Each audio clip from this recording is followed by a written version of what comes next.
In the shadowed mist of medieval Scotland, a storm was brewing, a tempest destined to shake the mighty foundations of English authority. The year was 1297, a time when Scottish clans bristled under the oppressive rule of England's King Edward I, known ominously as the Hammer of the Scots. From highlands to lowlands, resentment simmered against harsh taxes, oppressive garrisons, and arrogant foreign overlords. Into this simmering fury stepped William Wallace, a towering figure whose defiance would soon spark into legend. Wallace was no knight or nobleman by birth. Born to lesser gentry in Elderslie, he was a man forged by the rugged Scottish landscape and hardened by personal tragedy. His father's death at English hands had ignited in Wallace a burning resolve for vengeance.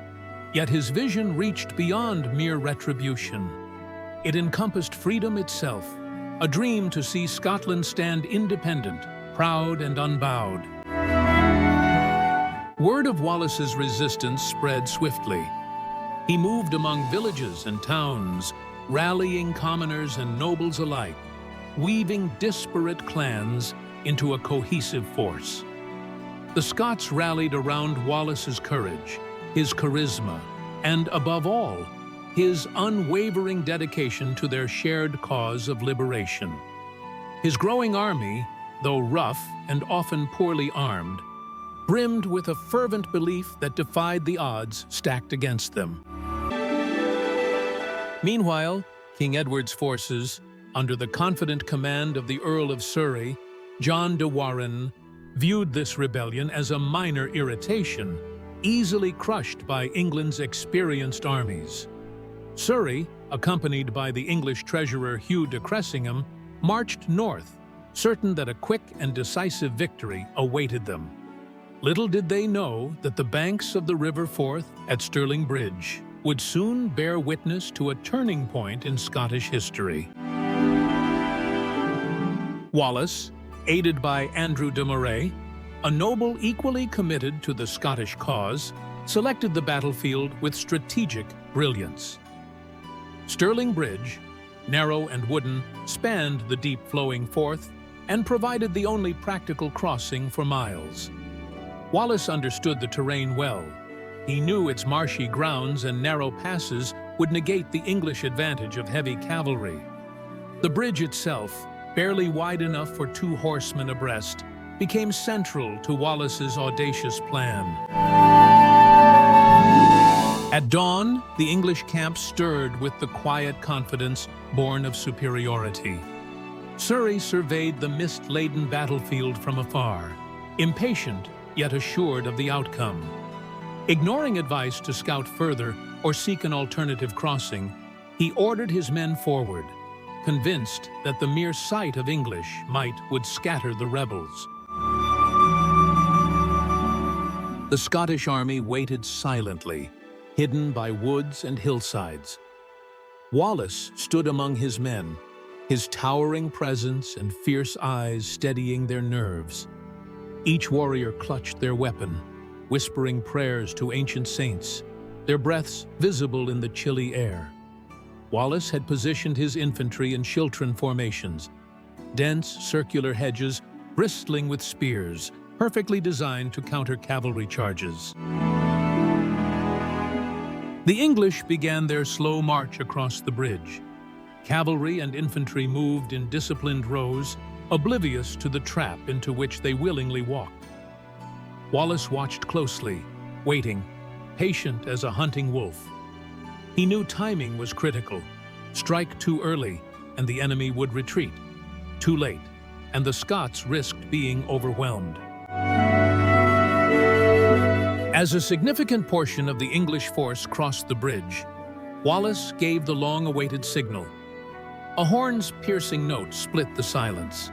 Suddenly, from the concealment of woodland shadows and rocky slopes, Scottish warriors surged forth with primal cries, their spears leveled like a forest of iron-tipped trees.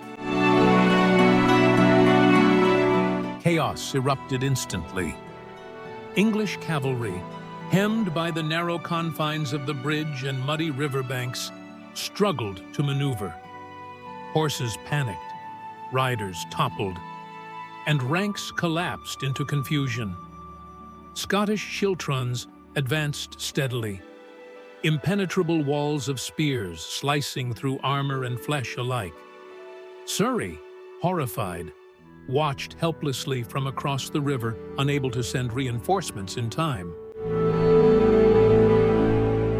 Amid the turmoil, Hugh de Cressingham fell, his body crushed beneath the weight of armored knights desperate to escape. His death further shattered English morale, turning panic into a rout. Wallace himself was everywhere, a storm incarnate, leading charges, shouting encouragement, his sword flashing like lightning.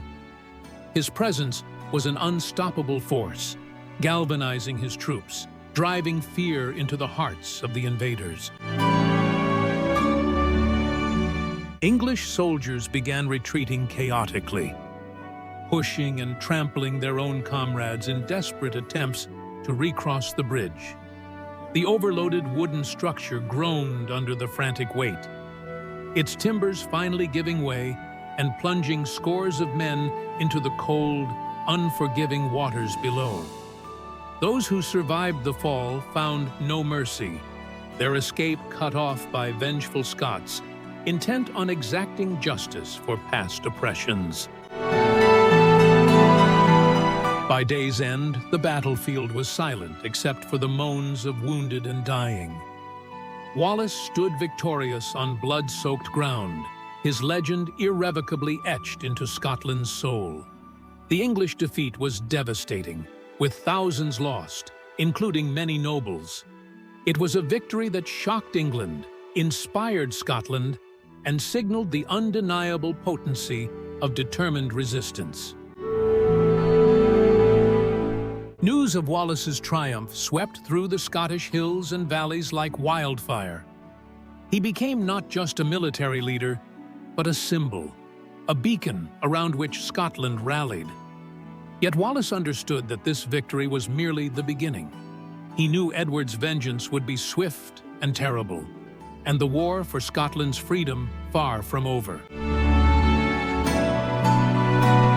In the years that followed, Wallace continued his relentless fight against English domination, his actions becoming legendary, immortalized in tales and songs that echoed through generations. But Stirling Bridge remained his first Thunderstrike, the decisive moment when Scotland proved it could defy and defeat the greatest power in medieval Europe.